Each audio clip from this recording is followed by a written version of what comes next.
না, শত্রু আইডেন্টিফাইড না, we are open, we are looking for শত্রু। এক সময় তার স্পাইক করা চুলের স্টাইলে অনেককে বিমোহিত করত। কথার ফাঁকে ফাঁকে বলতেন ভাঙ্গা ইংরেজিও। We are totally open. আর এক কাপড় নাকি দ্বিতীয়বার পরতেন না। ছিলেন সুগন্ধি প্রিয় ও বেশ চটপটে। আধুনিক সেই মানুষটির জীবন এখন পুরোটাই বদলে গেছে। চাকচিক্যে সেই জীবন ছেড়ে তাকে বেছে নিতে হয়েছে অন্য এক জীবন। এখন তার সময় কাটে ইবাদত বন্দেগী এবং ধর্মীয় বই পড়ে। পরিবার, দেশের আইন শৃঙ্খলা ও রাজনীতি নিয়ে তার কোনো মাথা ব্যথা নেই। বলেছিলাম এখনকার আলোচিত সমালোচিত এক যুগেরও বেশি সময় ধরে কারাগারে থাকা বিএনপি নেতা লুৎফরুজ্জামান বাবরের কথা।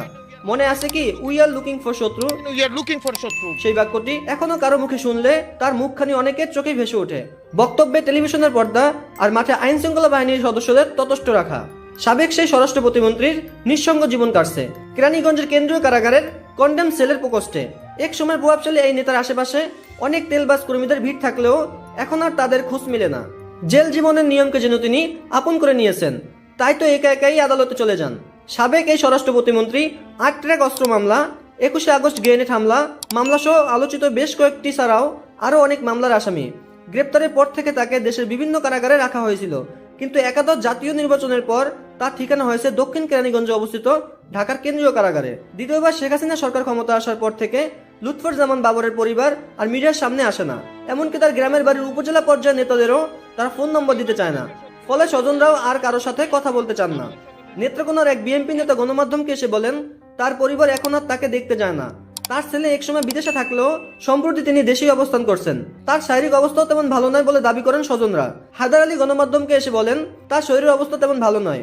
এজমার টান হয় যখন তার বেশি ঠান্ডা লাগে, আবার বেশি গরম লাগে। আর কারাগারে তো জ্বরের ওষুধ ছাড়া আর কোনো ওষুধও মেলে না, ফলে তিনি ভালো চিকিৎসাও পান না। তিনি কারাগারে যাওয়ার আগে তো তার বোন ও দুলাভাই চিকিৎসা দিতেন, এখনো তারাই তাকে ওষুধ সাজেস্ট করেন। সে অনুযায়ী সে কিছুটা সুস্থ, তবে আগের মতো খেতে পারেন না। তিনি আরো বলেন এখন তার সময় কাটে ইবাদত বন্দেগী ও ধর্মীয় বই পড়ে।